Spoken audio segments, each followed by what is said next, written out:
So I only finished 3 books in February, one of which I can't even really talk about.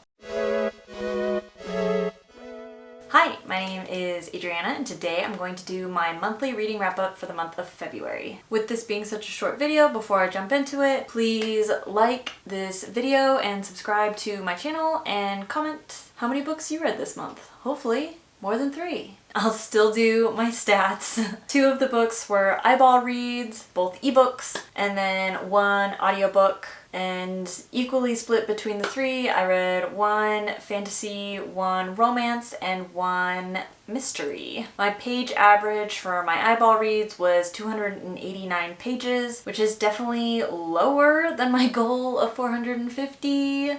So I'm gonna have to read some chunkier books. We're gonna get there. We are hopefully gonna reach our goal of 450 pages average page length.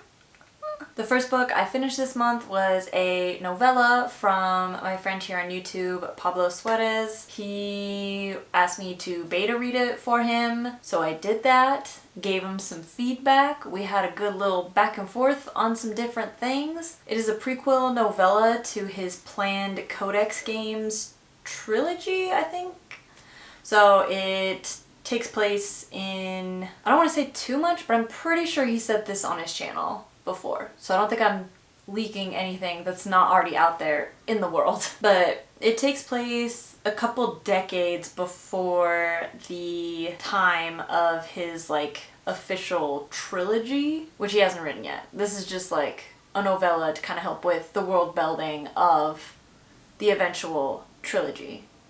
But it's also really good as just kind of like a standalone thing, and I think it will also serve very well as a prequel to read after the trilogy when he finishes writing it, which I hope he does at some point because I am now invested. The next book I read I actually listened to, and that was Death on the Nile by Agatha Christie. With the new movie coming out, I figured I would read the book first, and I enjoyed it. It was a really good audiobook. I was a little bit nervous at first that they were introducing so many new characters all the time, but because the plot is fairly simple, they're all stuck on a boat in the Nile, someone gets murdered. It actually wasn't as hard as I thought it would be to keep all these characters straight, especially since they're all such caricatures onto themselves. They are very wacky, very unique individual characters. So it wasn't too bad to listen to as an audiobook. I haven't watched the movie yet. I'm hoping it's still gonna be in theaters soon so I can catch it. I might have to wait till it comes out on streaming or something to watch the movie. It is an adaptation I was looking forward to this year, so I'm glad I read the book. If for no other reason, then I will be ready to watch the movie whenever I manage to either get to a movie theater or it comes out on streaming. The last book I finished in the month of February was The Love Hypothesis. I'm not gonna lie, I mostly read this one out of hype, and I think it lives up to the hype. It was a very good book.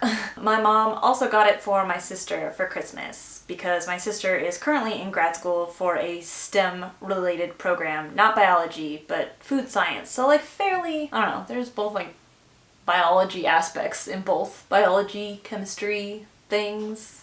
Whatever. It's a romance book that's fake dating, which is basically all of the synopsis you need. The main character, Olive, is a biology student, a biology grad student, and pretends to date one of the professors in the department to convince her friend that she's over her ex and her friend can date her ex. So that's kind of the whole premise of the fake dating, and obviously with fake dating they end up falling in love and it's a whole thing. But I really liked this book based on my experience in grad school and some of the people I knew in grad school. I mean, I didn't know anybody who was dating a professor in the department. That was the part where I had to suspend the most disbelief.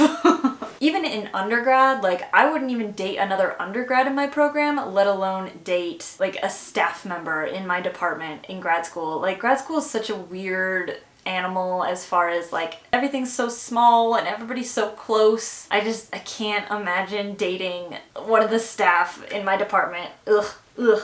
Gross. I could tell that this author was in STEM and was in grad school. All of that felt super, super real. But I think this book did a really good job of showcasing some of the goods and bads of grad school. I mean, especially in a PhD program, which I didn't pursue, and my sister's not pursuing it either, but I knew quite a few PhD students, and there is an interesting conflict in PhD students where to want to do that kind of work for so little money for so long, you really, really have to love, love, love science. And you attract all these people who are so in love with research and science, and it seems like the program is set up to just burn them out and make them never want to think about science again. Which is really unfortunate, because I'm sure there were probably some people who could have gone on to be really great scientists and just ended up getting burnt out in grad school and dropped out because it's terrible. I dropped out of grad school,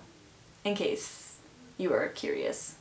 And I was only doing a master's program. I made it 1 year, and I was like, this is not for me. I'm gonna go make money. I did really like this book, and I think it being so popular and really showcasing women in STEM, I think it's a good thing. So there is my wrap up. 1 TikTok book, 1 audiobook, and 1 book I can't even talk about. So there you go. Thanks so much for watching, and I will catch you on the next video.